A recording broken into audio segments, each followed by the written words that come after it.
Good evening and welcome, everybody. I'm Bill Maley, Brighton Town Supervisor, and I'd like to welcome all of you here in the room and those of you that are watching remotely to the September 27th, 2023 meeting of the Brighton Town Board. In just a few minutes, we will begin the open forum portion of our meeting, which is the opportunity that members of the public have to share their comments, their questions with members of the town board. If you're watching us on YouTube or on our cable access channel, when you get to the open forum portion of the meeting, or for that matter, the public hearing that we have on our agenda later, and you want to participate in either one of those, you'll have to go and access the meeting on Zoom. We've been doing that for years, but I know not everybody has been doing it, so if you need help on accessing us on Zoom, go to the Town of Brighton webpage, townofbrighton.org, and directions for getting to us on Zoom are there. We continue to make our meetings accessible to the deaf and hard of hearing community with our ASL interpreters, Allie and Heather. Thank you both for being with us tonight. More to follow on that this evening. But as a reminder, the agenda for tonight's meeting, if you're here in the room, is on the back table with all of the material that the board will be reviewing in making its decisions. All of that material is also available on the Town of Brighton webpage if you would like to review it there. But first we will start the meeting. I will ask those of you that are able to rise, and we'll start with a pledge. Jason, I'll ask you to lead the pledge tonight. I pledge allegiance to the flag of the United States of America and to the republic for which it stands, one nation, under God, indivisible, with liberty and justice for all.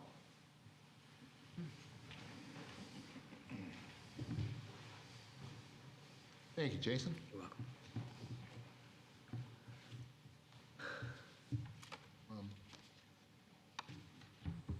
Sure, I got everything here.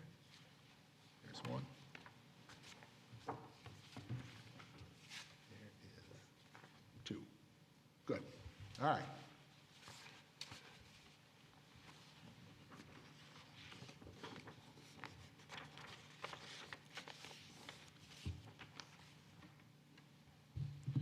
We do have two proclamations from the town board to issue tonight.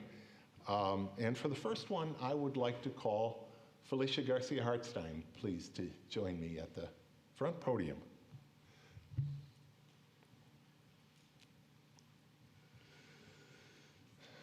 Thank you. Thank you. Every year, Hispanic Heritage Month is celebrated during the period starting September 15th through October 15th. That period in particular, a lot of times we celebrate a month, and it's the first of the month to the 30th or the 31st. Hispanic Heritage Month is different because the start date recognizes that on September 15th, we celebrated the anniversary of independence for Costa Rica, El Salvador, Guatemala, Honduras, and Nicaragua. Mexico, their Independence Day, September 16th, in Chile on September 18th.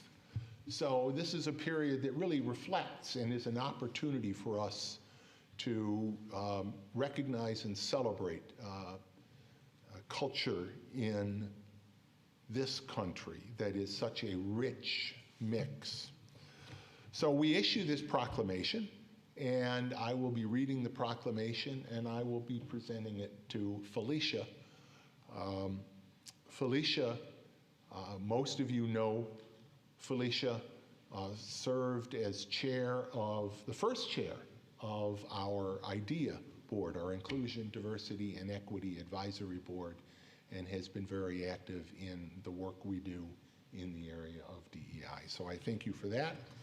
And now, let me read this proclamation. Whereas National Hispanic Heritage Month is observed from September 15th to October 15th each year to celebrate the histories, cultures, and contributions of Americans who trace their roots back to Spain, Mexico, the Spanish-speaking nations of the Caribbean, and Central and South America. And whereas Hispanic spirit, energy, and leadership are woven into the culture of the United States with centuries-old traditions, rhythms, art, literature, and creativity that reflect the multi-ethnic and multicultural customs of the Hispanic community. And whereas this year's Heritage Month theme of Latinos, driving prosperity, power, and progress in America, pays tribute to the immense economic and political strides Hispanics have made in the country and recognizes their ongoing contributions towards improving America. Tonight, whereas tonight, we honor Felicia Garcia Hartstein for her contribution to the town of Brighton by serving as the first president of the Inclusion, Diversity, and Equity Advisory Board, our IDEA board, having played a significant role in imagining and writing of the town's IDEA plan. Now therefore be it proclaimed that I, William W. Maley, Brighton Town Supervisor, and each of the members of Town Council do hereby recognize September 15th through October 15th as National Hispanic Heritage Month. And we thank Felicia Garcia Hartstein for your inspiring work and volunteerism here in Brighton.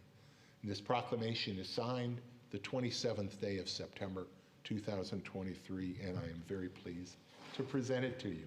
Thank you so much.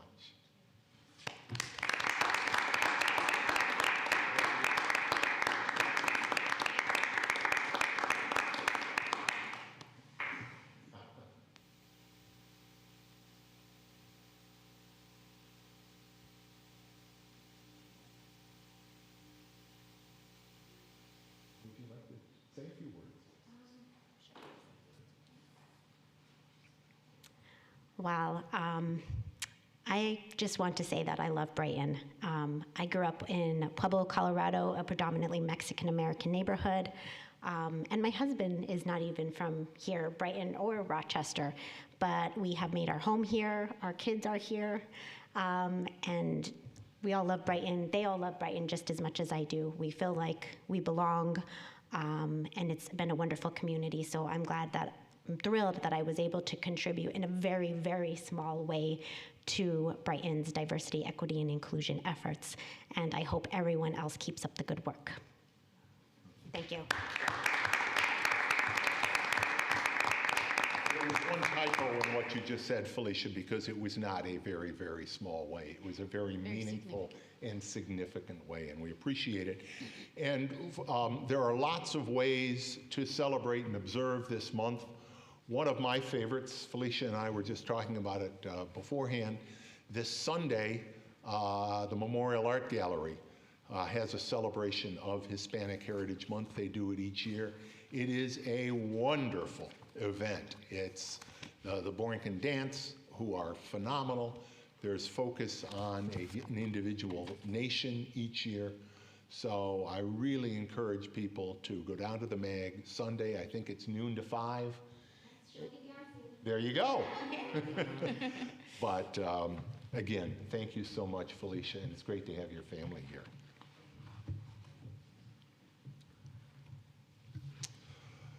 So I introduced briefly our ASL interpreters, Heather Pickett and Allie Foley, tonight. The service they provide to our deaf and hard of hearing community really is special. And it is important that that community be able to participate fully in our meetings. And I want to thank Councilmember Corrado. It was your initiative when you joined the town board. You made it clear that there was a gap, and you were right. And by filling that gap, by having interpreters, by working in whatever ways we can to make sure that whether it's in our IDEA work or anywhere else, that the deaf and hard of hearing community, which is well represented in Brighton, is at the table, is really important to us. So This past week was International Week of Deaf People. So I'm going to read this proclamation recognizing that. Whereas International Week of Deaf People was celebrated last week from September 18th through 24th, continuing a tradition begun in 1958 by the World Federation of the Deaf. Whereas Brighton and the entire Rochester area is home to one of the largest populations of deaf and hard of hearing people in the nation, a trend that began in 1876 when the Rochester School for the Deaf first opened its doors. This year's theme of a world where deaf people everywhere can sign anywhere describes an international initiative to have more people conversant in their native country's sign language to create a world that is more inclusive of deaf people and the deaf community. Now, therefore, be it proclaimed that I, William W. Maley, Brighton Town Supervisor, and the members of the Brighton Town Council do hereby honor International Week of Deaf People and share in the belief that opening channels of communication and fostering connections between people is critical to building a more educated, understanding, and welcoming world. Signed on this 27th day of September 2023. And again, I'm grateful for the role that you play in communicating with the deaf community. Thank you.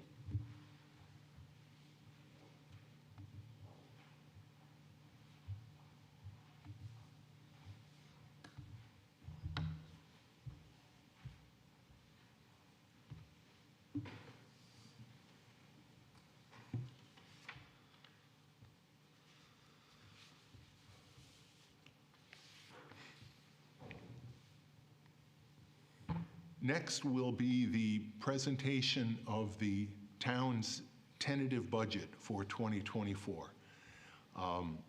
We certainly appreciate having people here, but if you were here for an earlier presentation, don't feel that you have to stay. I will first present our budget meeting, and then Earl, our finance director, will make a more thorough presentation as it relates to the budget. I will mention in the budget message, but I want to say it again now, I'm proud that we prepare the budget in both a timely and open manner. I appreciate the work that Finance Director Earl Johnson and Deputy Finance Director Marcia Adams, who is also in the room tonight, the work they have done in developing the budget in this, their first year in their respective positions. I also want to give high praise for the work of Councilmember Jason DePonzio, who has chaired the Town Board's Finance and Administrative Services Committee, for your work this year and for all the years you've served on the Finance Committee, because that is an important part of the dissemination of information to the public about our budget. You've worked, all of you, and certainly Earl and Marcia, your predecessors, Paula Parker and Suzanne Zaso, worked hard over the years to ensure that our budget was completed on time and with important public input. So tonight, Town of Brighton Finance Director Earl Johnson, Assistant Finance Director Marcia Adams, and I present the 2024 Town of Brighton tentative operating budget to the Brighton community. Each year we have 4 primary goals that guide us in developing the Town of Brighton budget. Our first goal is to maintain and enhance the quality of life in Brighton by making investments in the community's future and funding important town operations. Our second goal is to control the cost of government for taxpayers.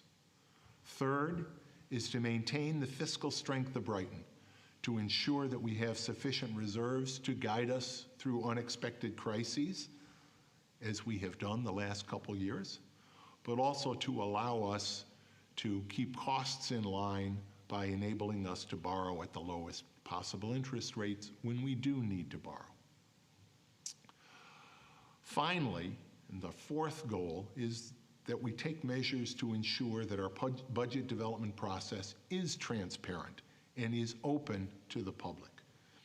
As we approach this process, while the rate of inflation has fallen, we continue to face cost increases in certain mandated expenditures and in materials needed to maintain and construct much needed infrastructure, many of which are rising far above the rate of inflation.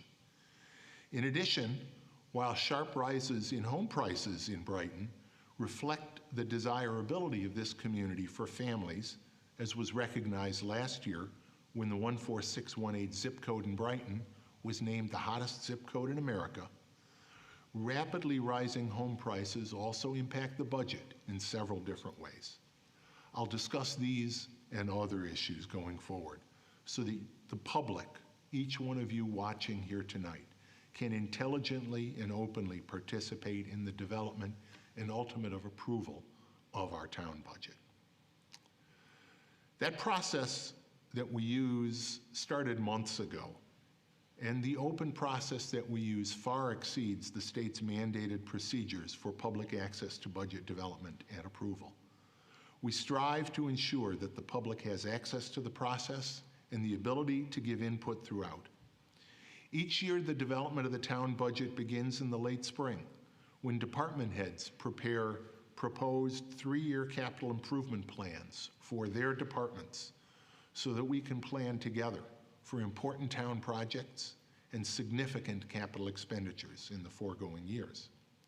The New York State Comptroller recommends that municipalities prepare a capital improvement plan, or a CIP, as we like to call it. And the town of Brighton does so every year. It helps us as a roadmap to plan and fund significant capital expenditures in advance. We do this in a public way. We review the CIP in public meetings of the Finance Committee before any action is taken to approve the capital improvement plan in public by the full town board, and we did that at our last town board meeting. The capital improvement plan anticipates continued maintenance improvements to our streets, our sidewalks and sewers, purchases of vehicles and heavy equipment and technology, sustainability advances for the town, among other important needs. Many of these expenses can be funded through grants, some we borrow, or some as incentive zoning amenities. But this coming year, we have approved over $3.4 million of capital improvements directly included, which will be included in the tentative operating budget tonight. That number is down from $3.5 million in last year's budget. Going forward, we have projects like the planned renovation of Town Hall, which is driven largely by the need to replace our HVAC system, which dates back to the original construction of this building in the 1950s, as well as plans for a new community center.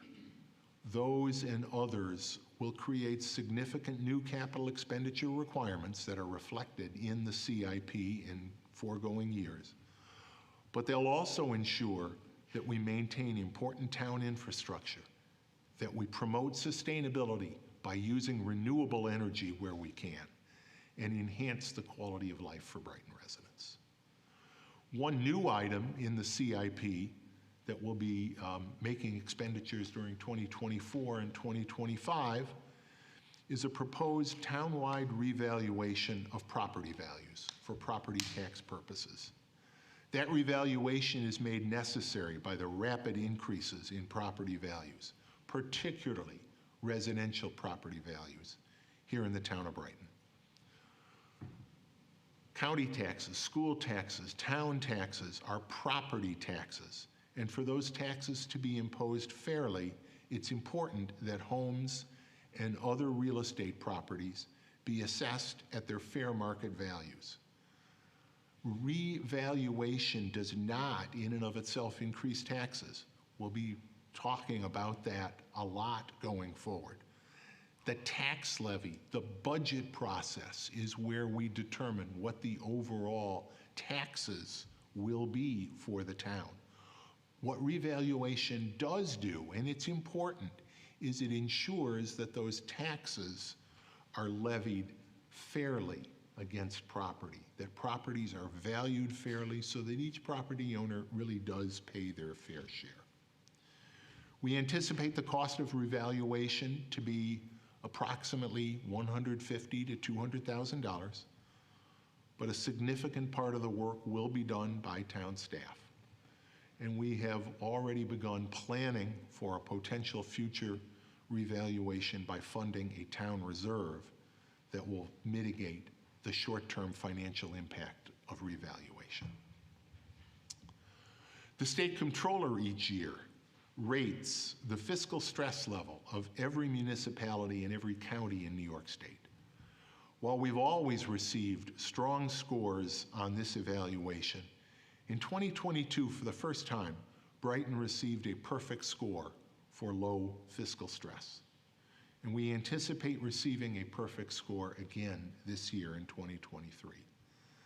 That score, and really each of the year's strong ratings by the comptroller, reflect prudent and careful financial and budgetary financing and planning that we have maintained even during the uncertain pandemic times. That fiscal stability is also reflected in our strong Moody's credit rating, AA2. We're proud of this recognition, and we're committed to working to maintain a strong fiscal stress score from the state. Again, not only because it does help reduce the cost of borrowing, but really more importantly, it makes sure that we have done sufficient planning and have sufficient resources in case of a natural disaster, pandemic, or other unforeseen crisis. Now, as a result of double-digit increases in mandated expenditures for personnel costs, like state retirement contributions, which we've been advised will be going up more than 15% next year, employee health insurance premiums, which will be going up 12% approximately next year, as well as the drastically increased construction costs that I referenced earlier, we are projecting larger increases in many of our expense lines in the 2024 tentative budget as opposed to 2023. However, overall, the 2024 tentative budget for the town's operating funds proposes an increase of $643,755 in the property tax levy for 2024, which is slightly less than the increase in the tax levy for 2023. The operating budget tax rate would increase 3.87%, or just under 22 cents per $1,000 of your home's assessed valuation from 23 to 24. Your own tax bill may increase more or less, depending largely on the impact of special districts like water, sewer, sidewalk snow plowing, and refuse districts, under which the town ensures that only the people who receive those services in question have to pay for them. And they pay for them because they've asked to pay for them. It's also important to note that while the increase in the tax levy is slightly lower than last year, the increase in the tax rate is slightly greater than it was last year for a couple of reasons. But all of them relate to the fact that the town-wide assessed value of real property in Brighton fell slightly this year from the year before. That decrease in assessed valuation was due to several factors. First, the continued frivolous litigation funded by Wegmans delayed the completion of the Whole Foods Plaza and all the buildings in that plaza. The town board increased the senior income eligible tax exemption, reflecting a change in state law. That reduced the assessed valuation for property tax purposes of homes owned by many more income eligible seniors. We also, during the past year, saw the sale of the former Paychex facility on Westfall Road to the Golisano Institute for Entrepreneurship. But there is a silver lining on that one. The Golisano Institute is a tax-exempt educational institution, but it continues to make amenity payments in lieu of town taxes to the town under the terms of an incentive zoning approval for that project. And as you know, you've heard me talk about it many times, we make sure on incentive zoning projects that we don't lose the tax advantages of new development coming into town or redeveloped projects coming into town. But what we do know is that a mix of residential and commercial uses is important to mitigate property tax increases for our residents. So those incentive zoning projects like Whole Foods, like the proposed Topgolf project, not only provide new jobs and economic activity in the town of Brighton, but they also, as commercial projects, shoulder a greater percentage of the tax burden, a greater percentage of the cost of providing necessary governmental services, helping again to mitigate tax increases on residential properties. Property tax receipts are the largest source of town revenues, but they're not the only source. The town also receives revenues from mortgage and sales taxes, fees for programs and services offered by various of our departments, cable television franchise fees, interest, among other sources.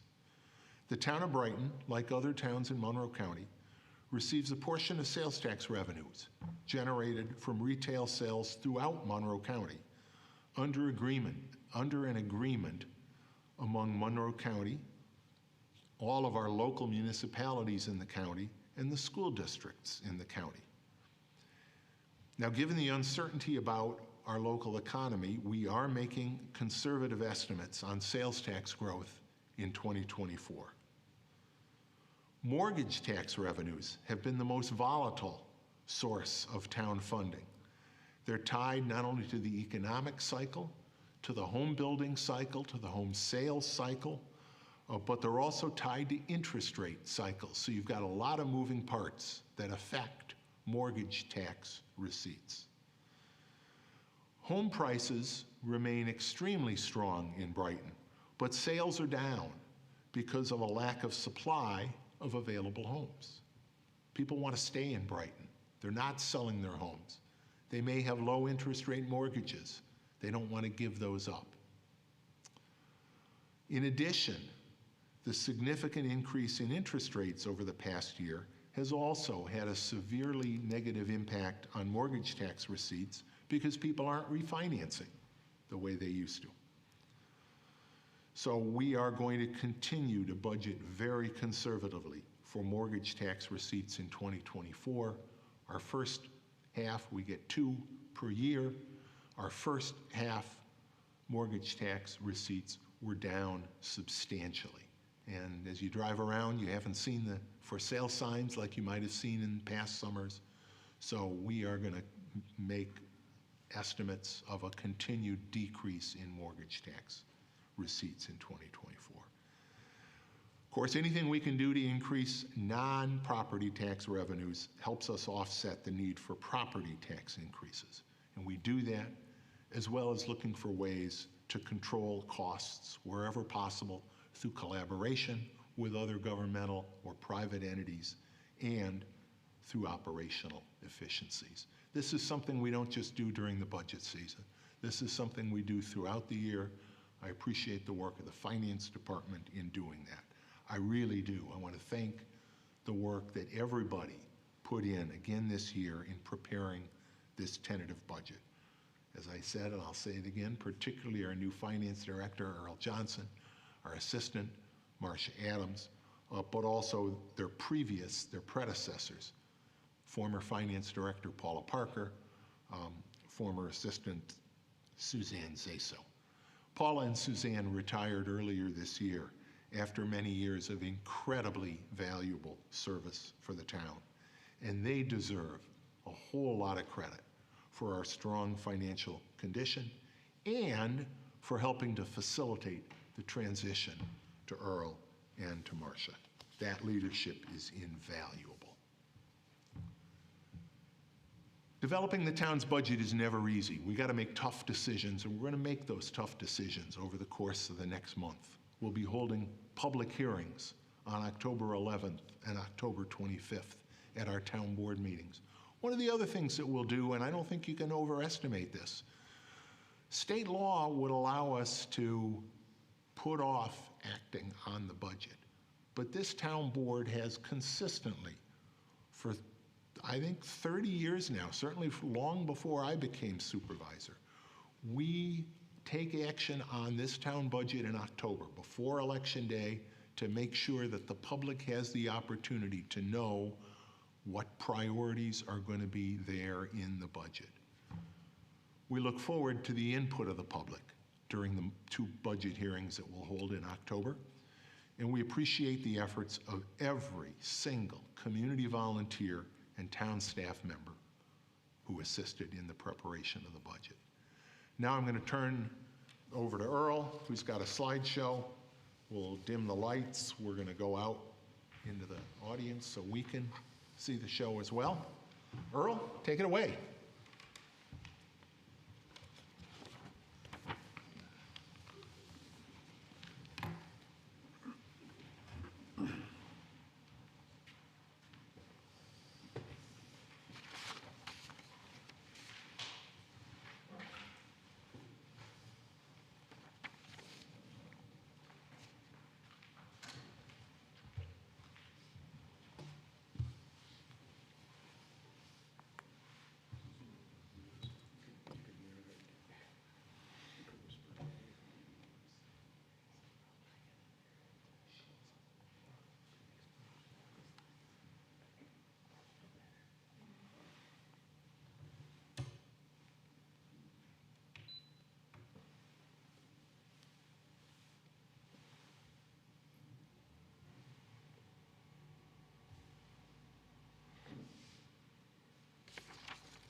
While we wait for this to warm up a second, I just want to add my thank yous as well.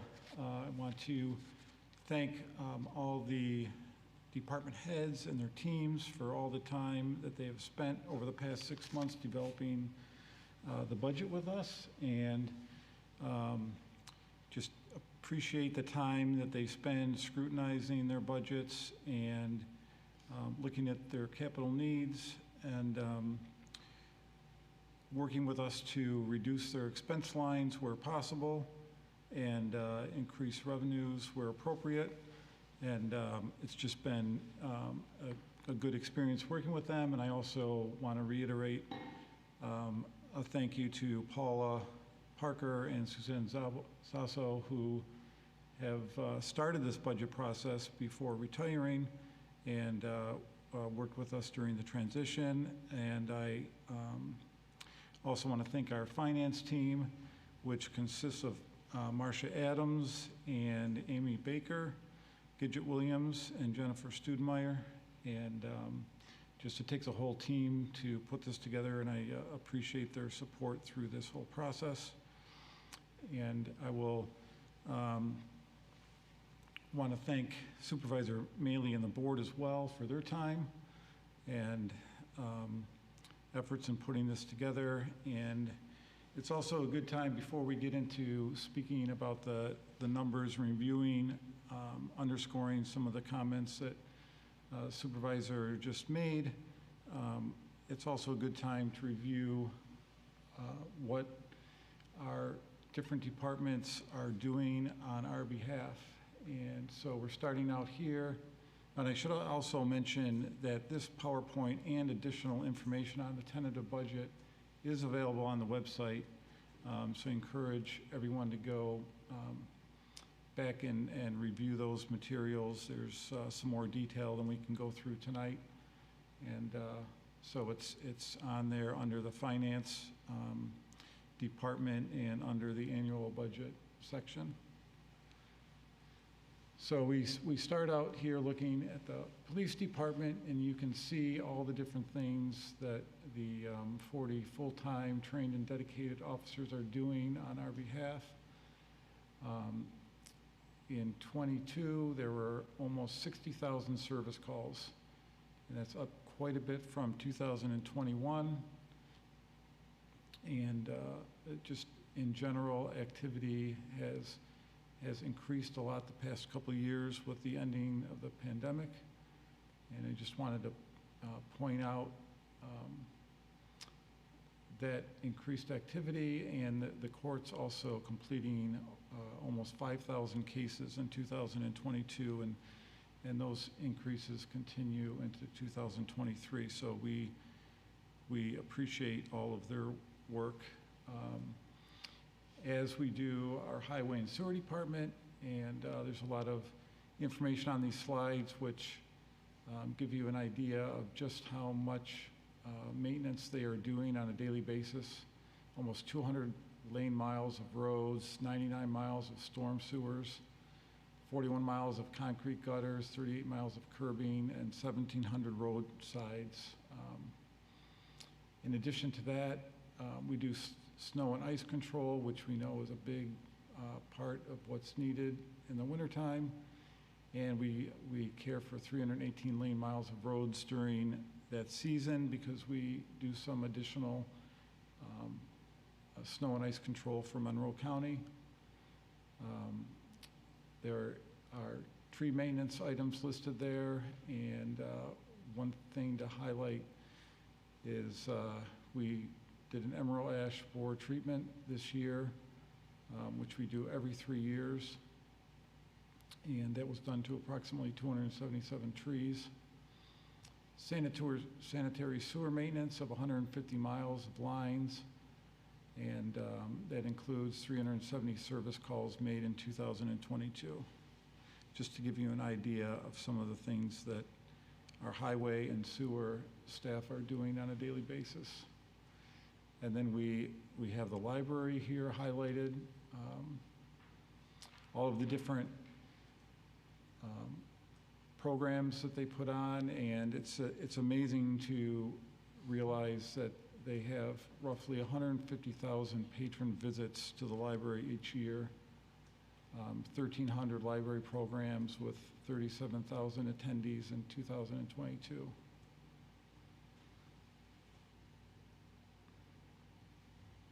Next, we have Parks and Recreation and other community programs. We know that we have staff maintaining 7 parks and over 625 acres of parks, 17 miles of walking trails, various recreation facilities you see listed, and also doing a lot of activities and classes year-round, 190 programs with 560 sessions offered in 2022. We know in addition to this summer camps and concert series, there are holiday events that they are putting on for the community, and also the summer's farmers market, and soon to be added the winter's farmers market. For general work, we know that we have fire marshal and his assistants that are ensuring compliance with fire and building control codes. We have public works reviewing construction projects, both for other entities in Brighton, but also for town development projects. We have the town clerk performing many services, including providing marriage licenses and passports. And we also have the assessor working to maintain property valuation records for all our town parcels, and we'll be very busy the next 2 years with the revaluation. This next slide is the tax cap calculation for our town and special districts. This is a form that's required by New York State, and we do need to submit this each fall.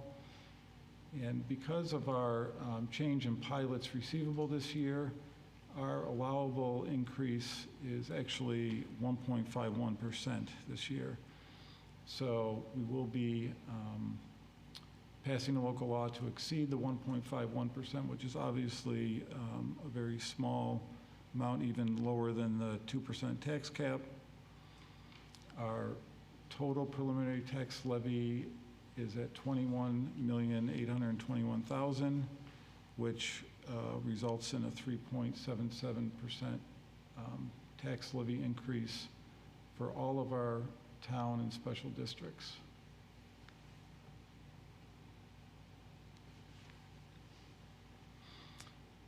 To provide a little more detail of the breakdown between the operating funds and the special districts, this slide also compares them to last year. You can see where for all of our operating funds and special districts, we're increasing appropriations by $1,386,000, and that is covered by an additional $5,000 estimated in revenues to require the amount to be raised in taxes at $792,000, which again results in that tax levy change of 3.77%.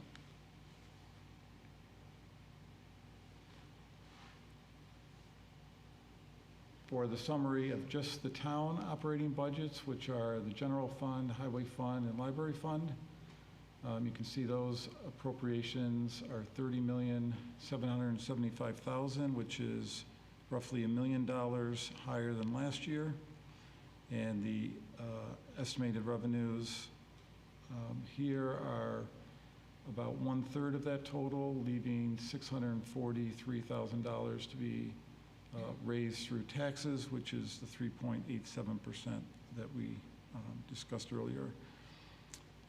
Because our town taxable assessed value changed and decreased slightly, that yields a total tax rate increase of just under 22 cents per thousand, or 3.98%.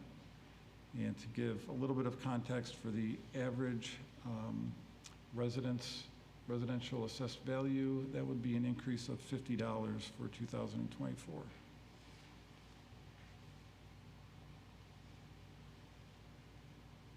We have a few categories. We have 3 pie charts here. This first one is where town budget dollars come from.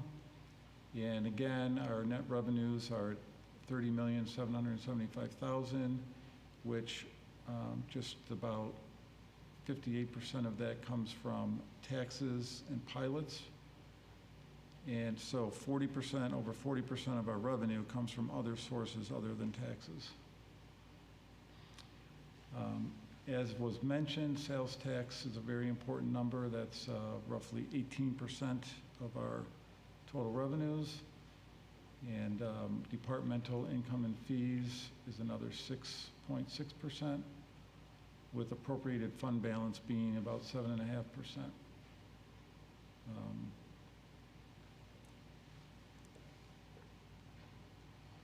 We've been talking about sales tax projections, which are difficult to make and changed a lot over the course of the pandemic, even reaching $6 million in 2022, but they have been dropping again. So we are budgeting 10% less than, roughly 10% less than that amount, and trying to make sure we are budgeting that appropriately, conservatively enough so that we don't realize actual sales tax at under our budgeted amounts. And Supervisor also mentioned the historical mortgage tax. You can see that we're estimating to have a lower mortgage tax revenue than we've seen since at least 2017. So we're having to, again, budget for less revenue in that category, which puts stress on the budget.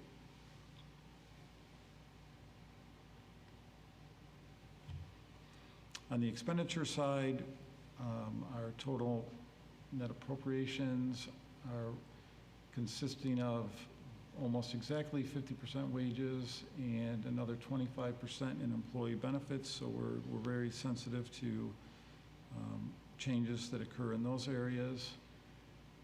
We also have about 10% in supplies and materials and 7% in contractual services. Our debt service is just 3.7%, So our debt load is low and manageable.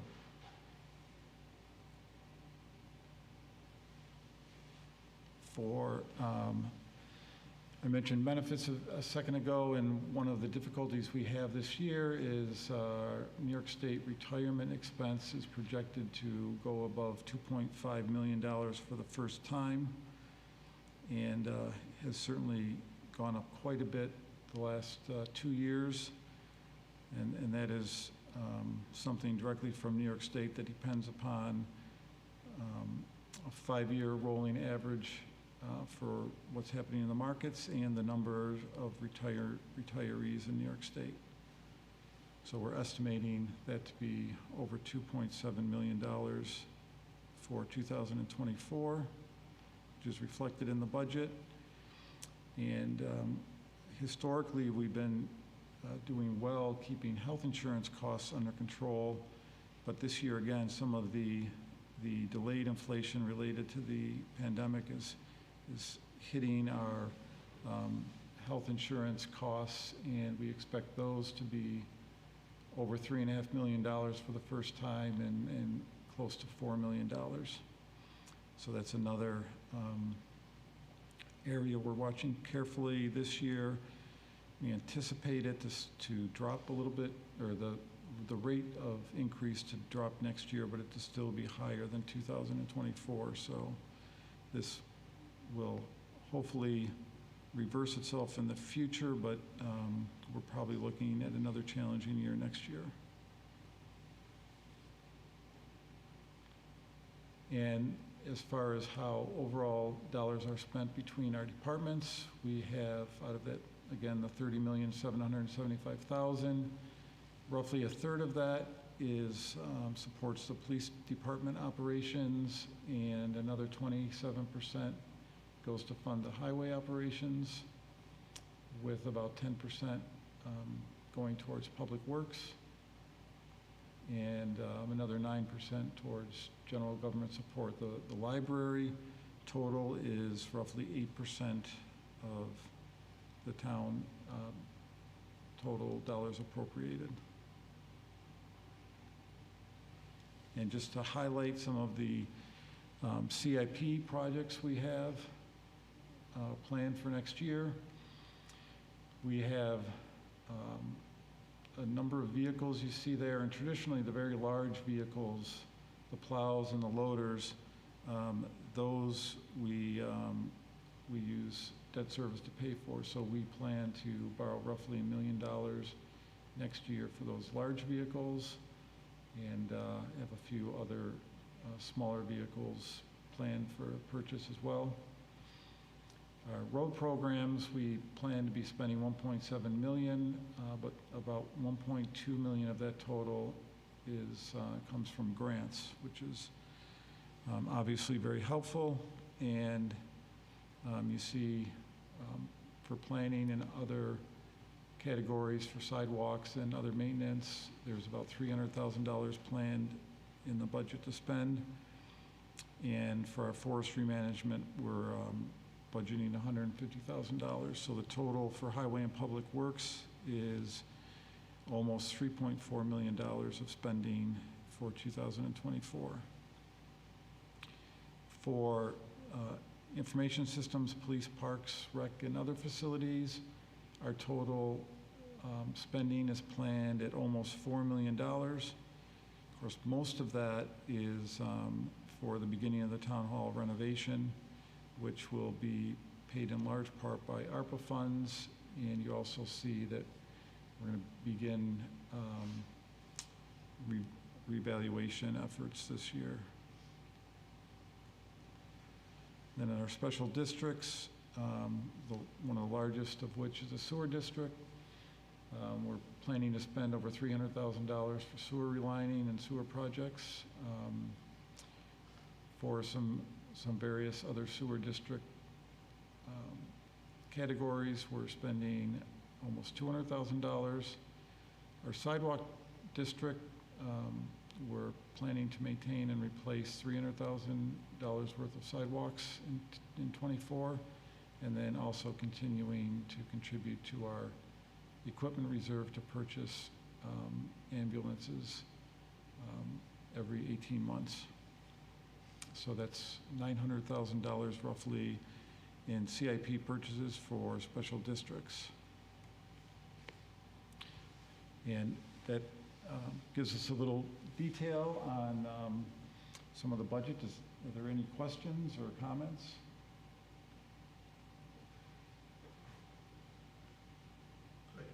Thanks,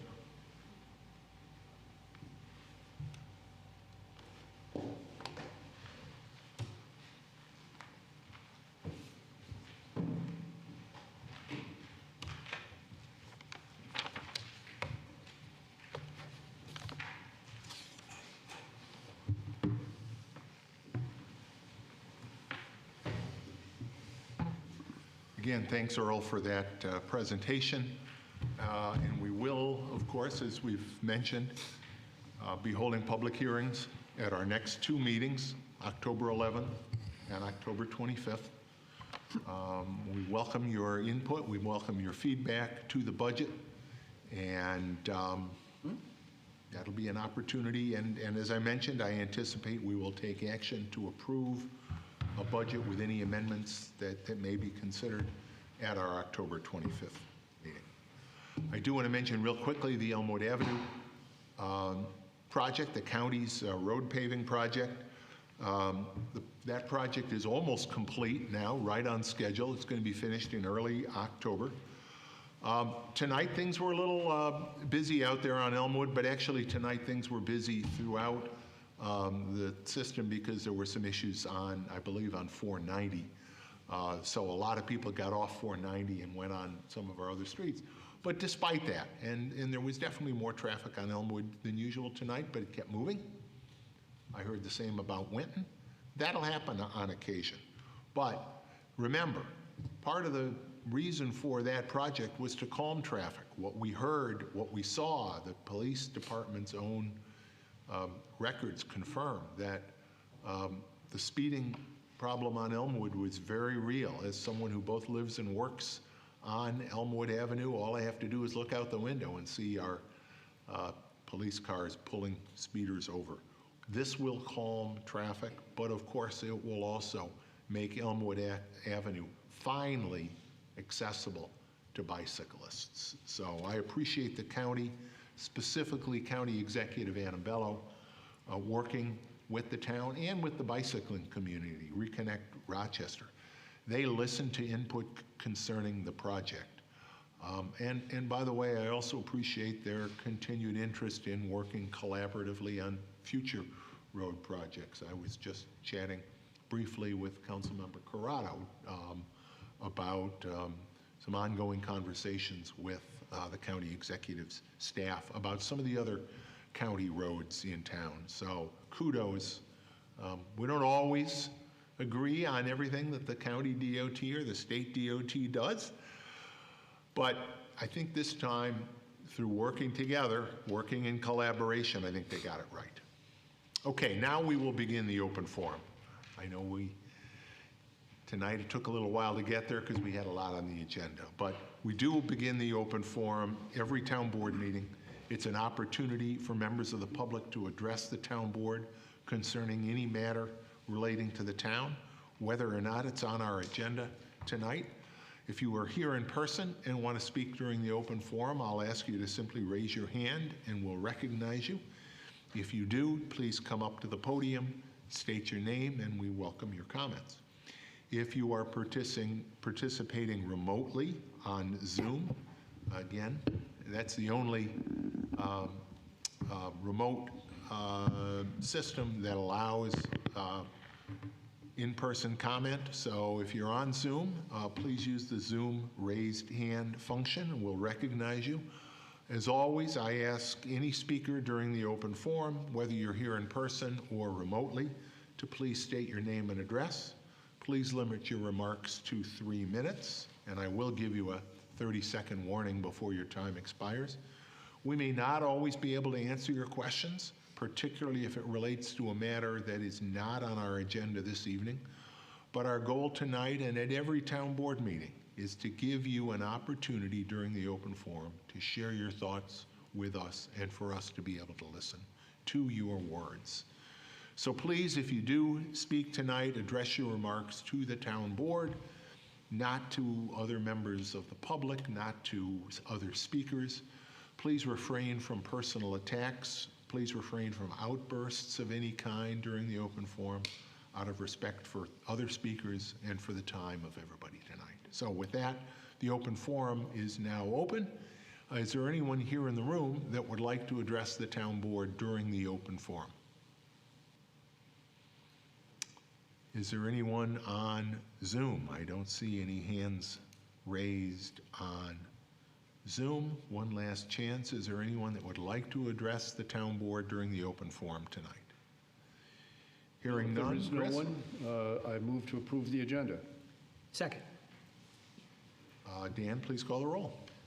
Councilmember DePonzio. Aye. Councilmember Werner. Aye. Councilmember Wilt. Aye. Councilmember Corrado. Aye. Supervisor Mealy. Aye. Public hearings. Tonight we have one public hearing.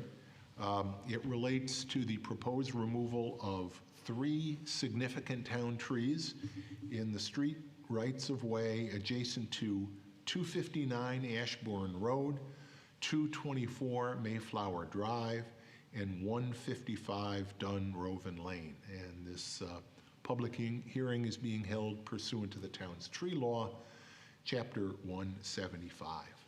Again, just as I mentioned for participation in the open forum, you may participate in the public hearing remotely or here in person, but if you're doing so remotely, you'll have to do it through the Zoom remote meeting. Again, instructions for doing that are on the town's webpage, and if you wish to speak on Zoom, please use the Zoom raised hand function. Chapter 175, the town's tree law, requires that we hold a public hearing, a town board public hearing, before significant town trees in the highway right-of-way can be removed. So Dan, I'll ask, has the necessary legal notice in this matter been given? Yes, Supervisor, notice was in the September 12th edition of the Daily Record. Thank you. And Everett, have mailings been sent out to adjoining property owners as required by the law? Yes, they have, Supervisor. Great, thank you. With legal notice having been given, I declare this public hearing to be open. And Everett, I'll ask if you have any comments for the record before we open it up to public input. Sure, a little background. All 3 trees being considered tonight were inspected by our department and have been found deficient for health and or safety reasons. 259 Ashburn, for example, is only 25% budding, top heavy. 224 Mayflower is showing decay and unbalance. And 155 Dunroven has a heart rot as well as being top heavy, and all have been recommended for removal at this time. And I should add replacement as well. Thanks, that's an important point. I'm glad you mentioned that. And of course, again, attached as part of the packet tonight, and not only are the reports from the arborist, but also photos relating to the tree. Is there anyone here in the audience that would like to address the board during this public hearing? Is there anyone on Zoom? I don't see any. I should add, Supervisor, we did receive communication for 155 Dunroven in support of the removal of the tree. Thank you. And I believe that was, yes, that's here included here in the record. Hearing none, I declare this public hearing to be closed, and I'll ask Councilmember Corrado to make a resolution.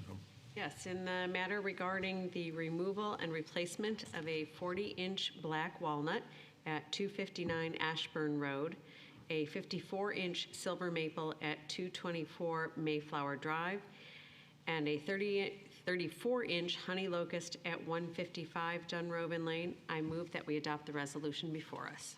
Second. Discussion. Hearing none, Dan, please call the roll. Councilmember DePonzio. Aye. Councilmember Werner. Aye. Councilmember Wilt. Aye. Councilmember Corrado. Aye. Supervisor Mealy. Aye. Can I have a motion to receive and file communications? So moved. Second.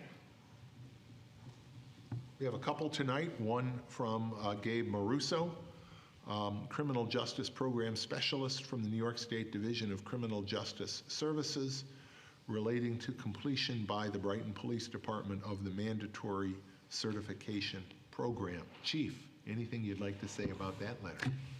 Just that DCGS, our regulating body, if you will, they came out and inspected our records as it pertains to hiring and any decertifications if we had them. We are in compliance. They have tied portions of the Professional Policing Act into the accreditation program, and as you know, we've been accredited now for over 30 years.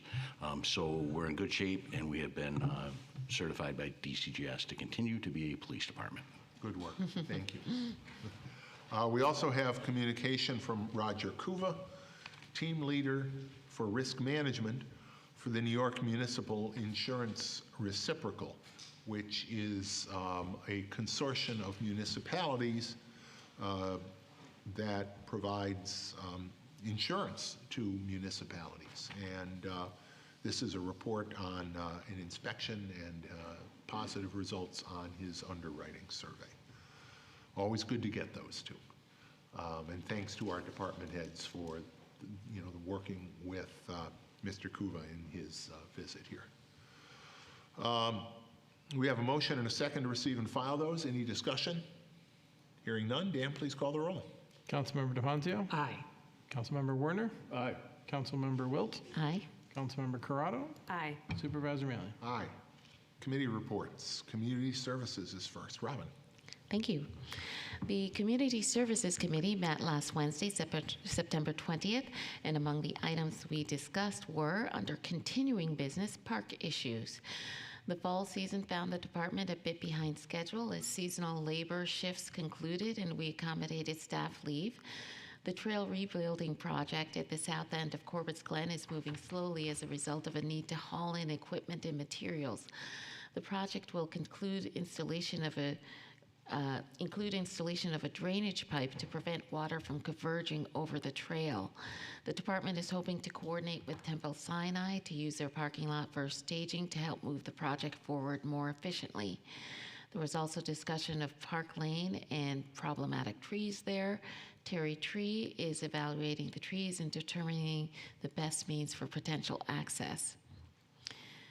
We had a discussion of Japanese knotweed on the Brickyard Trail and other invasive species, as well as the development of an overall invasive species management plan for our parks and trails.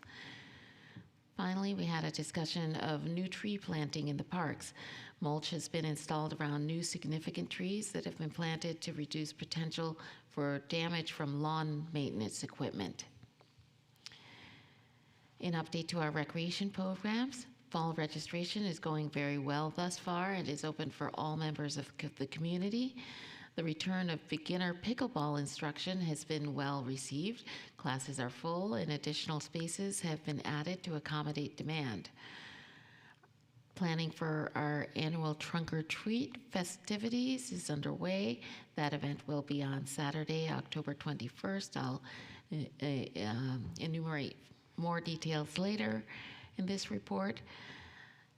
We also have a Tuesday Town Talk series facilitated by the Idea Board that has been added to the Recreation Department registration system to handle sign-ups on behalf of the Idea Board. The Recreation Department participated in the new family reception at Brighton Central School District this week, talking to families, building relationship, and introducing its programming. This event has occurred in January in past years, and the time change was welcome and met with higher attendance. The Recreation Department will also be participating in Brighton Central School District Homecoming on Saturday, October 14th. Believe it or not, planning for the solar eclipse is underway. Emily Kelsey, our coordinator of senior programming, is taking lead for the department and participating on the supervisor's steering committee for the highly anticipated April 8th, 2024 total solar eclipse. Finally, we had a discussion of safety and security at the Brookside building, as the Parks and Recreation Departments are soon likely to become the sole tenants for the Talmudical Institute. An update to our Winter's Farmers Market. Work continues on the site and structures in preparation for opening. Sheeting is going up and site work is being finalized.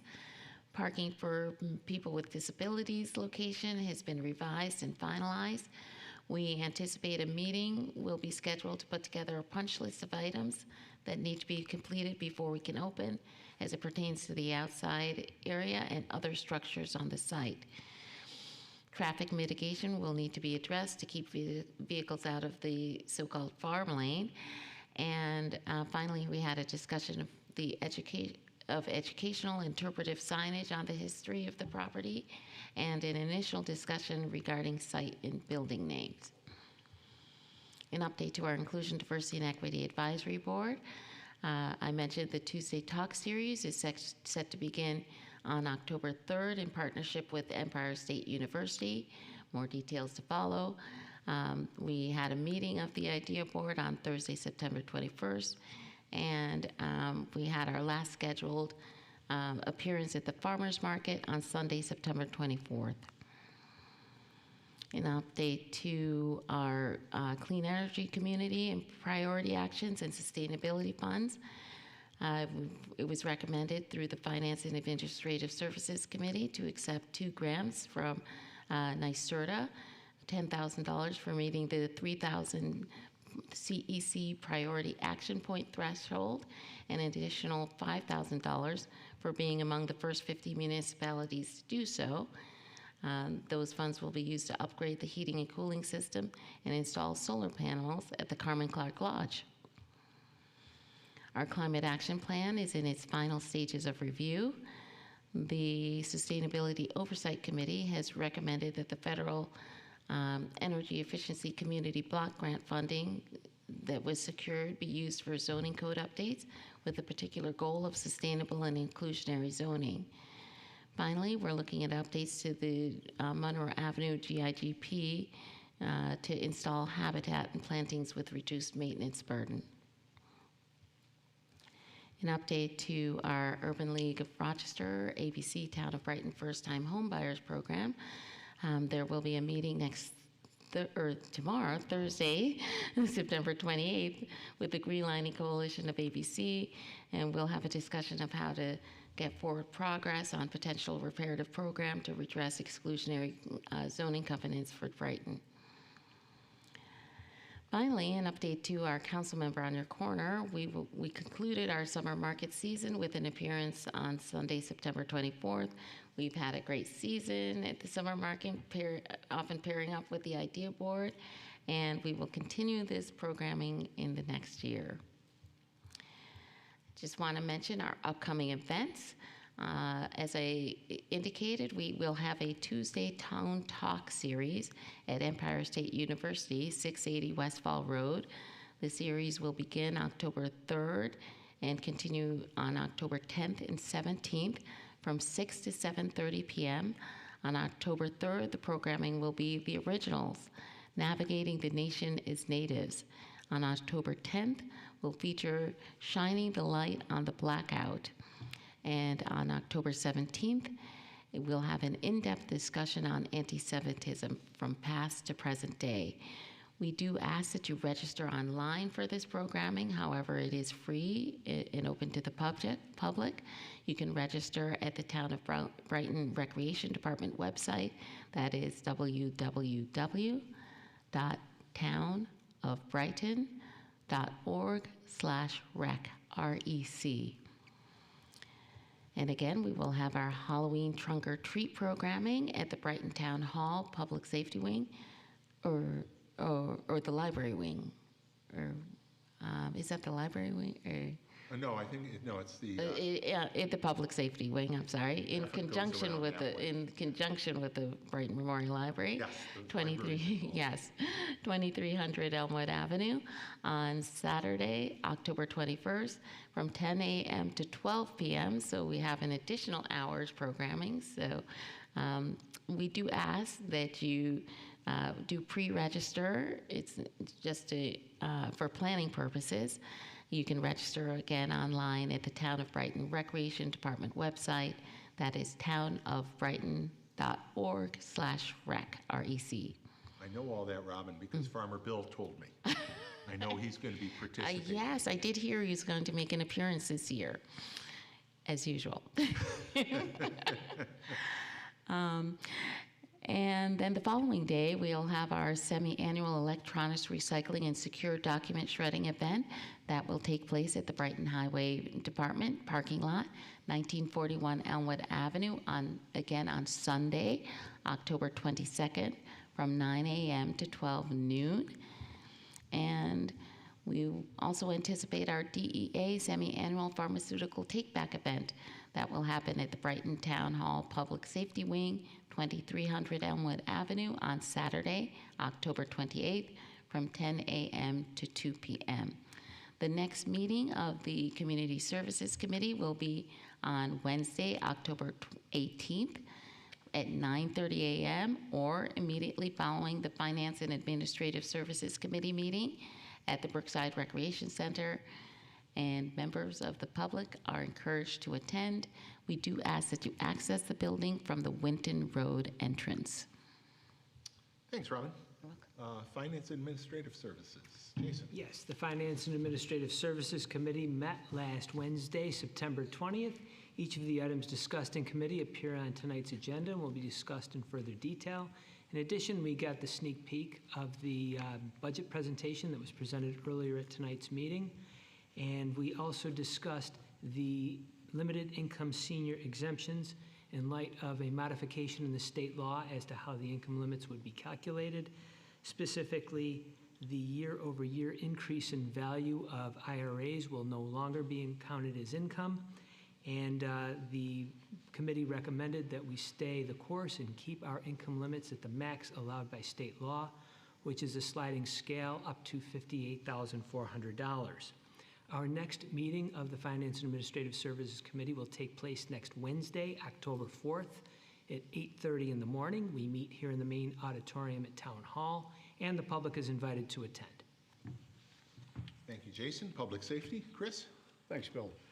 I reported on the September Public Safety Committee meeting at our last town board meeting, and there's been no additional meeting in the interim.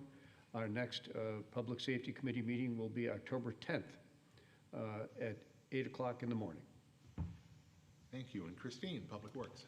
Similarly, there was a lengthy report on the September meeting of the Public Works Committee at the last meeting of the town board. You're spared that this week. The next meeting of the Public Works Committee is Tuesday, October 10th at 9 a.m. or following the Public Safety Committee meeting, should it run long.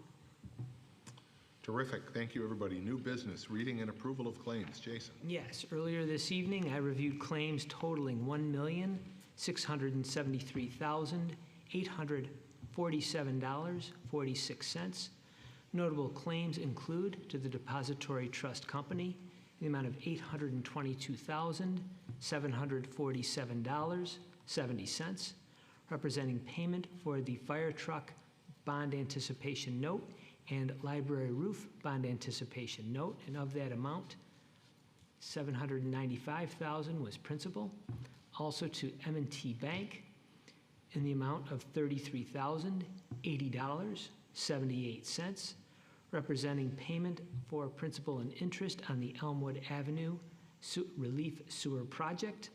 Also to Building Innovation Group in the amount of $144,932.95, representing payment for general contracting services for Phase 3 of the Farmers Market.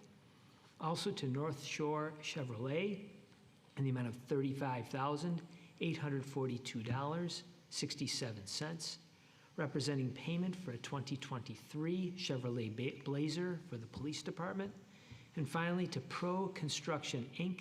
in the amount of $98,298.87, representing partial payment for the 2023 Sidewalk Repair Program. The claims all appear to be in order, and I move that they be approved. Second? Thank you. Any discussion on those? Hearing none, Dan, please call the roll. Councilmember DeFoncio? Aye. Councilmember Werner? Aye. Councilmember Wilt? Aye. Councilmember Corrado? Aye. Supervisor Mealy? Aye. Robin, the next matter. The next matter seeks to accept a New York State Office of Children and Family Services Workforce Retention Grant in an amount totaling $21,904 to support the Recreation Department after-school program and authorize the Finance Director to make any necessary budget amendments related to said grant. I move that we adopt the resolution as prepared by the Town Attorney. Second. This is a great grant. It will recognize our employees in our recreation program and related to children, and the fact that they stuck with us through the tough times of the pandemic and enable us to pay them some bonuses, as well as support the programming itself. We have a motion and a second. Any further discussion? Hearing none, Dan, please call the roll. Councilmember DeFoncio? Aye. Councilmember Werner? Aye. Councilmember Wilt? Aye. Councilmember Corrado? Aye. Supervisor Mealy? Aye. Chris, the next item.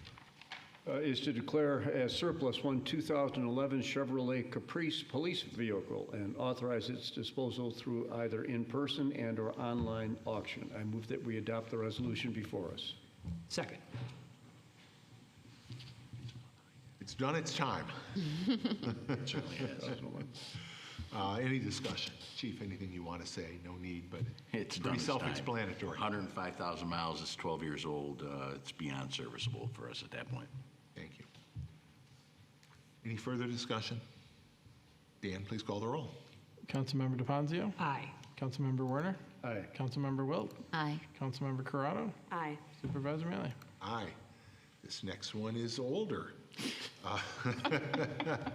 Christine.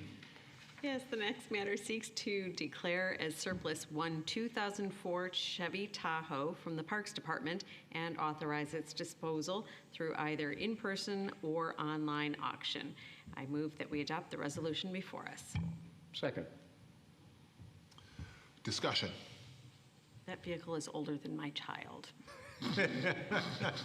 Well, we're not throwing her out, that's for No, we sure. are not. But the Tahoe, on the other hand, has seen better days.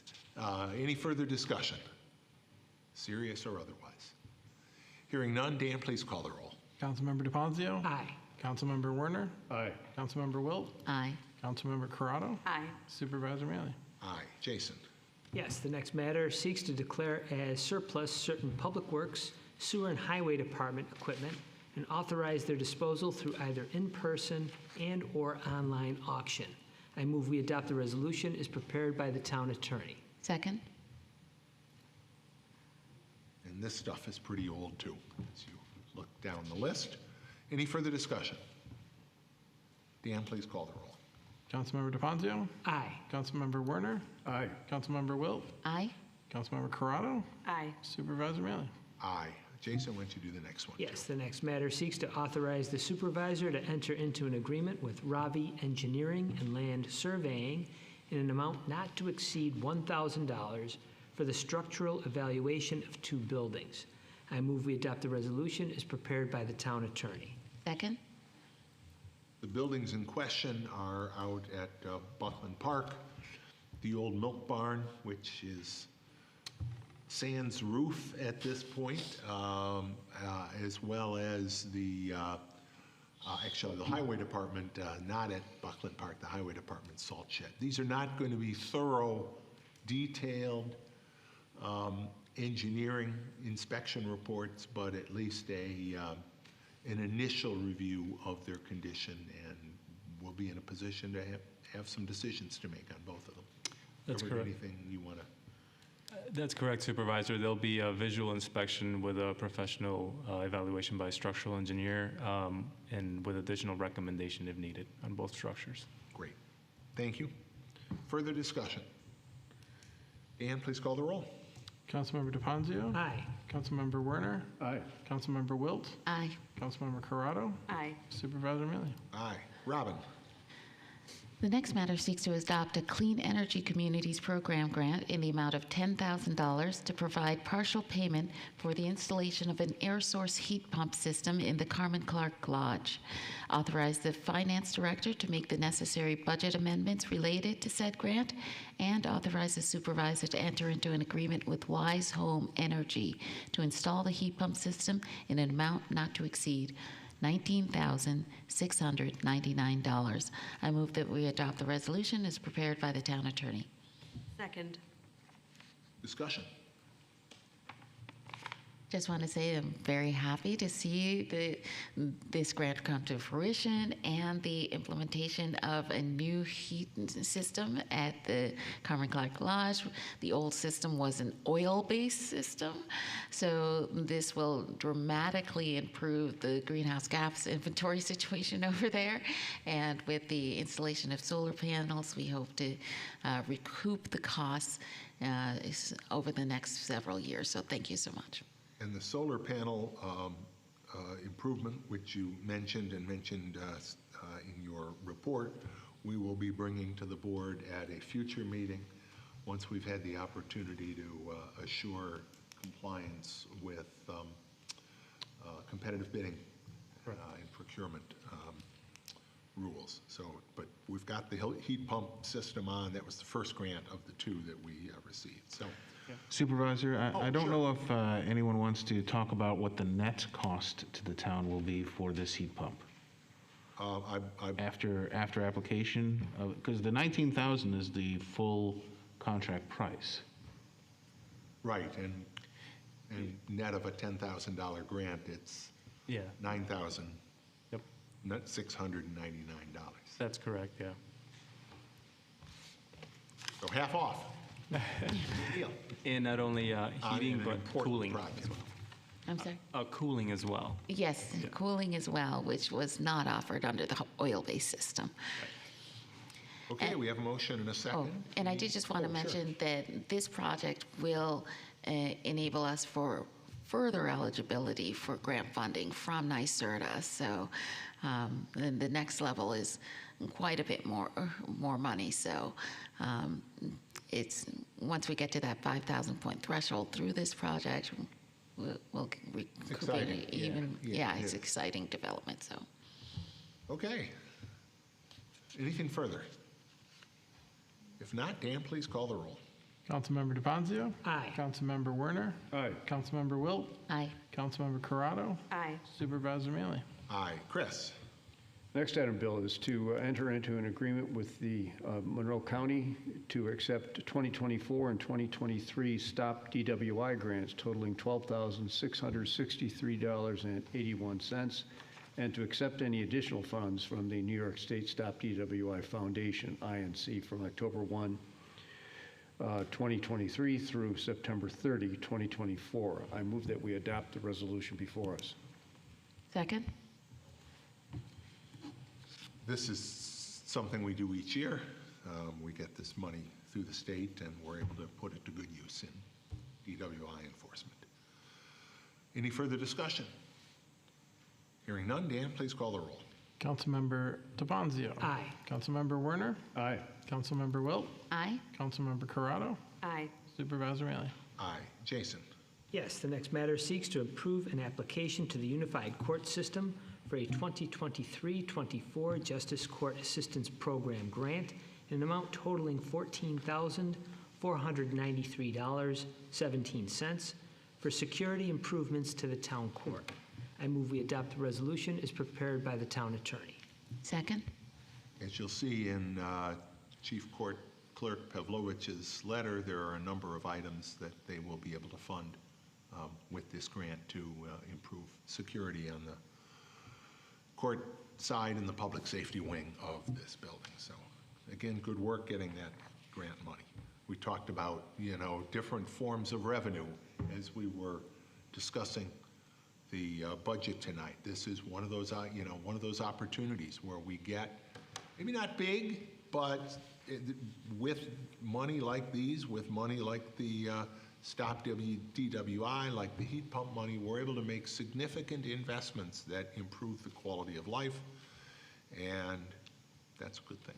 So We have a motion and a second on that. Who seconded that one? Did you, Robin? Yes. Yeah. Any further discussion? Dan, please call the roll. Councilmember DePonzio. Aye. Councilmember Werner. Aye. Councilmember Wilt. Aye. Councilmember Corrado. Aye. Supervisor Mailer. Aye. Christine? Yes, the next matter seeks to approve the appointment of Cody Mullins to the position of laborer in the Highway Department. I move that we adopt the resolution as prepared by the town attorney. Second. Discussion? Everett? Yeah, so Mr. Mullins will fill out our last vacant laborer position in the Highway Department, and in the interview it was pretty evident that he has the necessary background and experience to help out our Highway Department. He has done a few stints as a seasonal summer help, so the crews know him well, and we're excited to have him on board. Good, thank you. Further discussion? Hearing none, Dan, please call the roll. Councilmember DePonzio. Aye. Councilmember Werner. Aye. Councilmember Wilt. Aye. Councilmember Corrado. Aye. Supervisor Mailer. Aye. Robin, the next matter. Certainly. The next matter seeks to approve the appointments of Amanda Andera, Victoria Love, and Prashant Prabhat to the Inclusion, Diversity, and Equity Advisory Board. I move that we adopt the resolution as prepared by the town attorney. Second. Those terms, as Robin said, begin immediately and will end December 31, 2025. We appreciate their willingness to volunteer for the town, as we appreciate all of the people that volunteer for so many of our town boards. Any comments? Hearing none, Dan, please call the roll. Councilmember DePonzio. Aye. Councilmember Werner. Aye. Councilmember Wilt. Aye. Councilmember Corrado. Aye. Supervisor Mailer. Aye. Christine?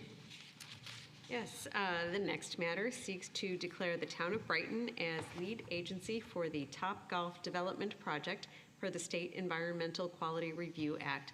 I move that we adopt the resolution as prepared by the town attorney. Second.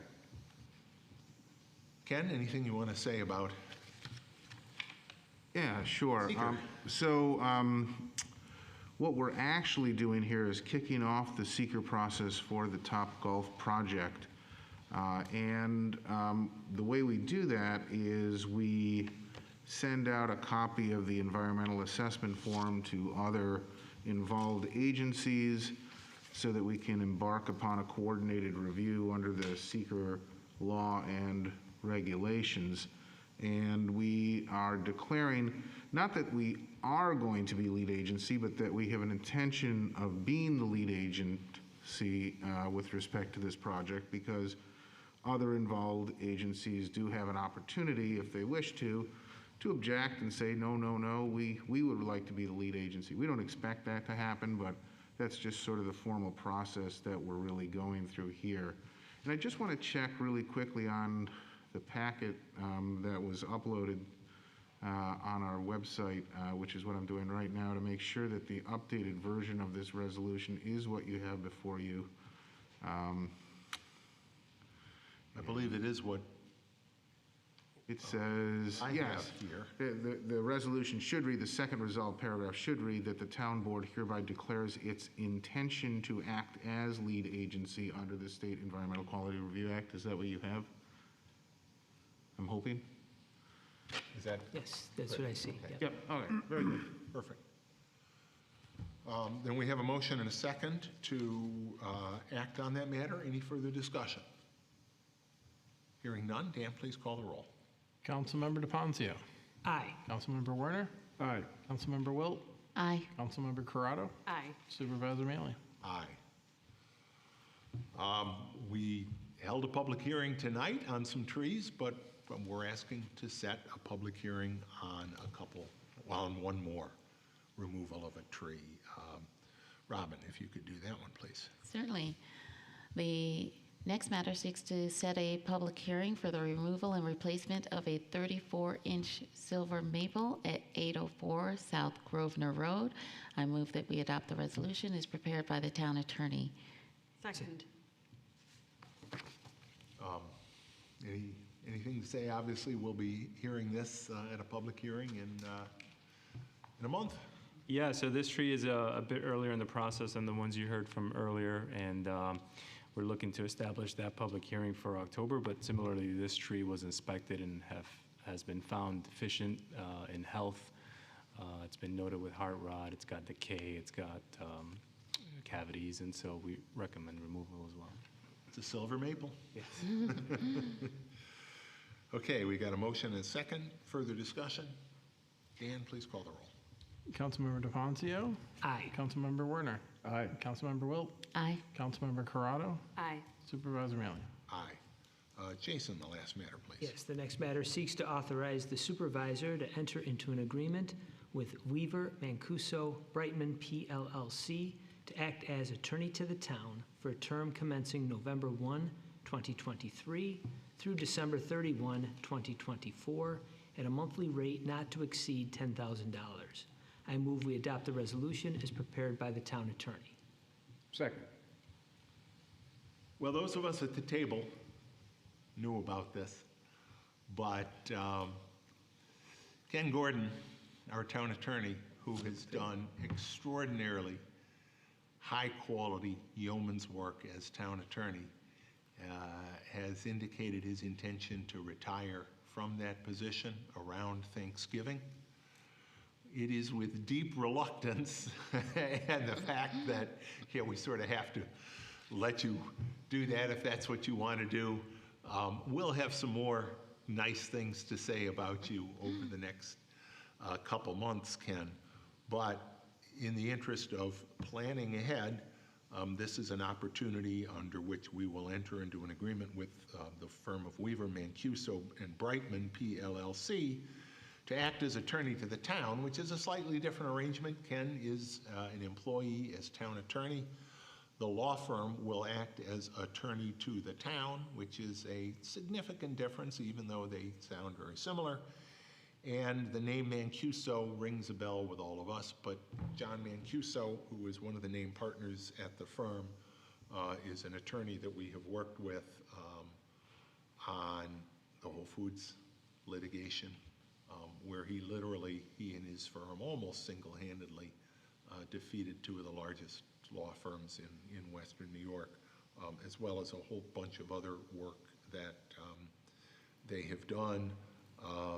John acts as town attorney or attorney to the town in other municipalities. So that's the background that led us to this point. Ken, anything you would like to say? Yeah, first, thank you for your kind words. I have to say that knowing that John Mancuso and his partners and colleagues at Weaver, Mancuso, and Brightman will be stepping in to act as attorney for the town gives me great comfort. That should give all of you great comfort. John himself is a terrific attorney, but so are his fellow colleagues. The firm is a women-owned business, a certified women-owned business. John happens to be the only male attorney in the firm. And he has, the firm in total, I think, is now at 8 attorneys, if I recall correctly. It might be 7. And they're just fantastic. You're going to have a great, great team working for you. I think the town will be very well served if you approve this contract. Thanks, Ken. We have a motion and a second. Any further discussion? Only to note that the correspondence is not attached in the packet. At least the packet I'm viewing. I see the resolution. And before that is But I a trust picture it of a was tree. received. It was, and I It's have it. not I'll scanned read and it. included. I'll read it just because it is fairly short. Our current town attorney, Ken Gordon, will be retiring in November.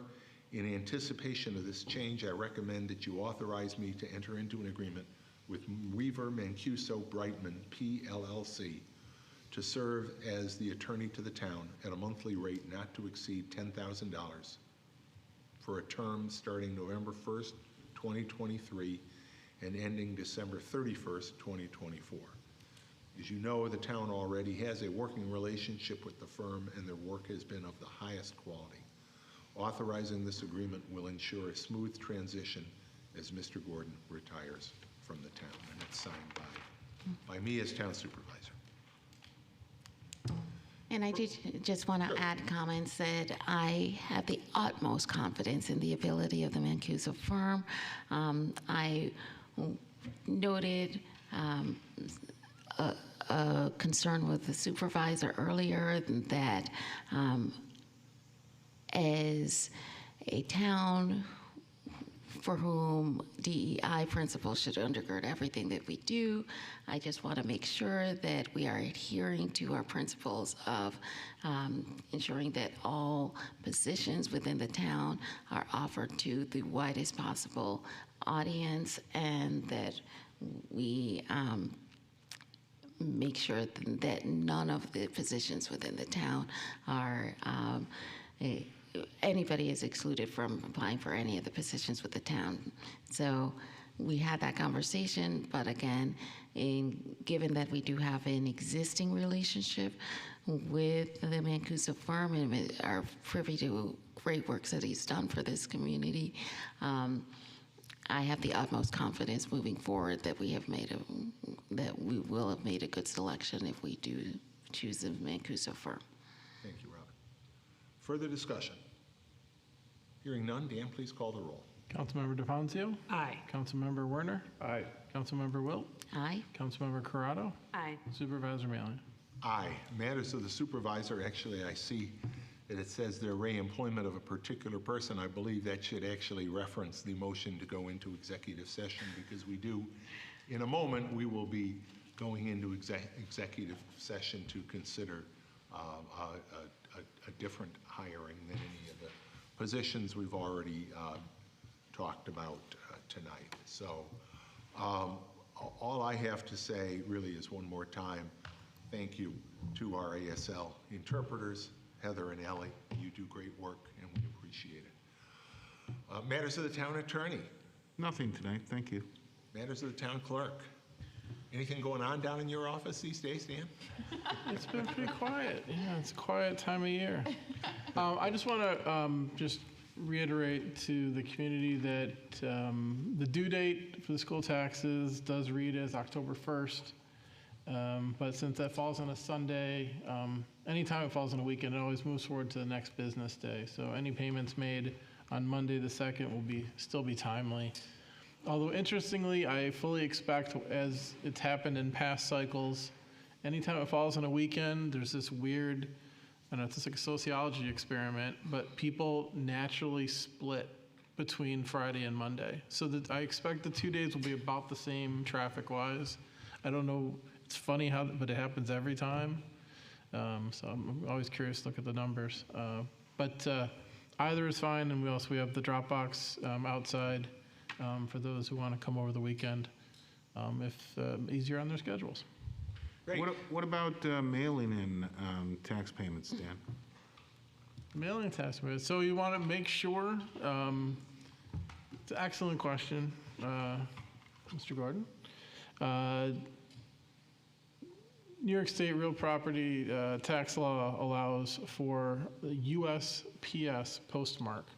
So the Postal Service postmark does not allow for like your office postage meter or anything of the sort. Failing the postmark, we have to receive it as the date it actually arrives in the office. So if you are mailing it close to the end of any of these cycles, we always recommend in the office they actually take it into a post office and have them hand cancel it right there at the counter, so you know that even if it gets delayed somehow, you're still going to be timely. And the same goes with just yet again a warning with online bill pay. I know if you're anything like my household, we use it for everything, but don't use it for your taxes. The numbers this year that are coming in is just staggering. The number of people that are using it now, it exponentially went up this year. Those do not receive a postmark by design from the Postal Service. So your bank doesn't actually, when you do an online bill payment, your bank does not actually send us the money electronically. They still cut a check. And they actually don't cut a check. They partner with third-party companies who they transfer your money to. So you'll see it come out of your account on such and such day. That doesn't mean it's been mailed. It doesn't mean we received it. It doesn't mean it's been cashed. it means your bank has transferred it to the other institution. And that's a good chunk of why we don't recommend using it, because people see that and then move on because they assume it's done. Those third-party companies deal in massive quantities of mail, to the point they do pre-sort and just buy pallets and pallets of mail. They never go through the post office's machinery, so it doesn't receive a postmark. In the town and county cycle in the spring, one of the due dates fell on a Friday. We had almost 4 dozen payments come on Monday. So those residents, although it wasn't their fault per se, they didn't control when the mail went out. It came on Monday, they all had to pay a late penalty. So there's a reason why. I know it seems ridiculous to say don't use bill pay, and it's counterintuitive to me too, but again, it says it right on the back of the bill. Your banks all have it in their EULAs, the 400-page EULAs that nobody reads. There's a line in there from your bank covering themselves to say, don't use this for taxes. So just as, the annual warning, I guess, continues. But if you use it, just be aware that if something goes south beyond your control, you're on the hook. So what I hear you saying is, if they use a bank pay third-party payment service, you have to actually receive the check by what will be now the 2nd of October, because that's the first business day after the deadline. In order for it to be timely, it doesn't matter when it was mailed, it matters when you receive it. Correct. On the other hand, if somebody does go to the post office and get an actual U.S. Postal Service postmark on their envelope that comes to you, you will go by that postmark, and that postmark has to be by when? Monday the 2nd. October 2nd postmark is good by the U.S. Postal Service. Absolutely. Right. And there's no discretion here, is there, Dan? This isn't your rule, this is state law. Yeah, this is hard. This is real property tax law. There is, it's cut and dry, and there's intentionally so, because they don't, this is a fair application of the law across the board for everyone, so.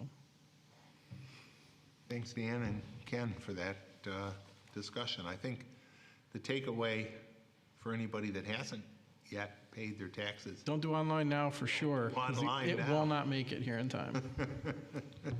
You still have some checks left. You don't write too many of them anymore. Save the 2 a year. Use them for this. The other thing I tell a lot of people at the counter, I know my bank will give me a few checks a month for free, even though I don't even have a checkbook anymore, because again, I don't use it for anything else. So I just get that check at the counter at the branch. Again, no charge. So your bank may do that as well, so check into it. Yeah, good. Matters of the town board. Hearing none, then can I have a motion to go into executive session to discuss the employment of a particular person? So moved. Second. Dan, please call the roll. Councilmember DeFazio. Aye. Councilmember Werner. Aye. Councilmember Wilt. Aye. Councilmember Corrado. Aye. Supervisor Maley. Aye. Thank you, everybody, for sticking with us tonight. Our next town board meeting, I don't anticipate we'll be coming back into a public session after the executive session. Our next town board meeting is Wednesday night, October 11th, 7 o'clock, right here in this room, where we will be holding our first budget public hearing. Have a great night, everybody.